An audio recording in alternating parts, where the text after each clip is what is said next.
Jadi dalam studio kita bersama dengan Dr. Muhammad Hazwan Nazri. Tadi kita dah lihat langkah-langkah yang perlu diambil jika seseorang itu pingsan. Kita nak tahu juga Dr. Wan, apakah rawatan awal dan rawatan di hospital yang akan diberikan kepada pesakit yang mengalami strok haba? Okey, contoh kalau berlaku dekat luar. Okey.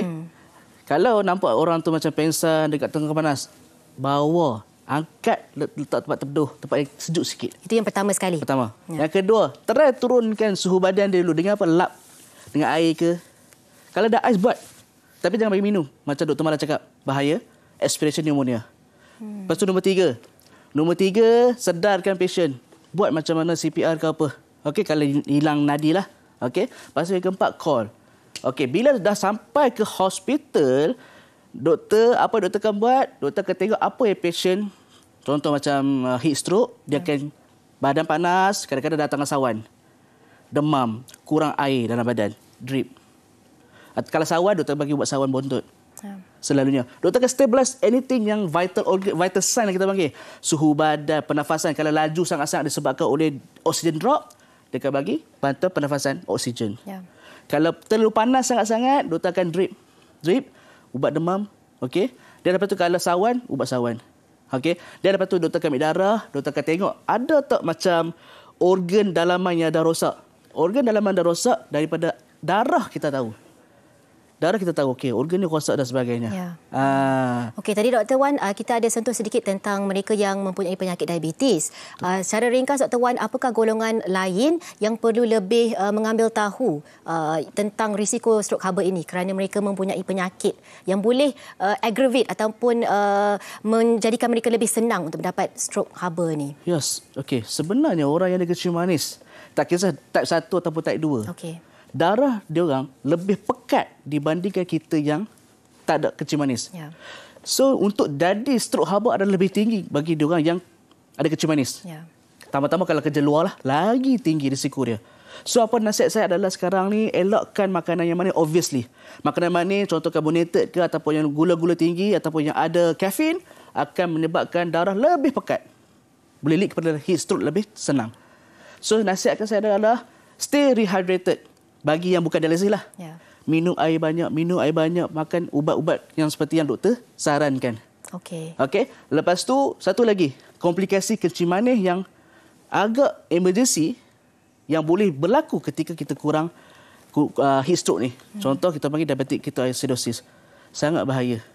Kurang air, ada infection, boleh lead kepada komplikasi kecil manis ni. Ini sangat-sangat saya risau sebenarnya untuk orang yang pesakit kecil manis. Selain daripada pemakanan dan kita sentiasa perlu minum air. Sekarang ni maklumlah waktu raya kan, Dr. Wan, dan sekolah juga akan bermula semula minggu yang akan datang ini, hari Isnin. Apakah nasihat kepada doktor di luar sana? Mungkin banyak open house yang kita akan kita akan mengunjungi rumah orang ramai, rumah kawan dan sebagainya, dan anak-anak kita akan kembali ke sekolah dan membuat aktiviti mungkin di dalam bilik darjah tetapi akan keluar juga. Apakah nasihat Dr. Wan terhadap penonton? Hello Doktor. Okey, baik. Kalau untuk murid-murid, bawa air dalam botol besar pun tak apa. Kalau dekat sekolah tu ada water dispenser ke apa ke, lagi bagus. Minum, kekalkan rehydrated satu. Lepas tu nombor dua, saya suka pendekatan sekolah sekarang ni yang bukan mewajibkan, menggalakkan student pakai baju PJ. Baju susukan, tak payah pakai uniform biasa. Ada beza kalau pakai uniform dengan baju PJ? Baju uniform sangat panas, tebal kain dia dibanding dengan baju PJ yang sejuk. Dia punya cotton, dia punya kain tu jenis yang kualiti sejuk, serap haba, serap peluh dan sebagainya. Dan yang ketiga, elakkan aktiviti-aktiviti, contoh kalau PJ ke apa, buat waktu pagi untuk sekolah pagi. Kalau sekolah petang, kalau boleh lewatkanlah, janganlah dalam pukul 3 buat PJ, itu bahayalah. Risiko kita panggil heat stroke, heat exhaustion. Dan kalau untuk musim perayaan sekarang, suka saya bagi tahu jangan pergi waktu panas lah, tengah hari tu. Kalau boleh pergi lewat sikit dalam pukul 3 ke pukul 4 boleh. Ataupun kalau boleh hos-hos rumah terbuka ni boleh buat di dalam bangunan ke, sejuk-sejuk aircon daripada di luar. Betul. Yang ada aircon, kalau boleh jamu. Mesti ada jamu dengan air manis, betul. Tapi kalau boleh korang kena kawal lah sikit. Janganlah air manis je. Minta air kosong juga, minum ais dan sebagainya. Kalau buat mereka yang memang aktif bersukan ataupun memang bekerja di luar, mungkin bekerja di tapak pembinaan umpamanya, apakah nasihat untuk mereka pula yang tidak boleh elak rutin harian di luar? Okey, construction workers. Ya. Construction workers sangat risiko. Sebab apa, saya pernah kerja sebagai paramedik kat situ. Panas tu boleh kata bread and butter lah untuk dia orang. Okey. Dan apa yang saya nasihatkan adalah stay hydrated, yang tu saya boleh cakap. Dan minum air banyak, kalau boleh satu lagi saya lupa bagi tahu, pakai sunscreen.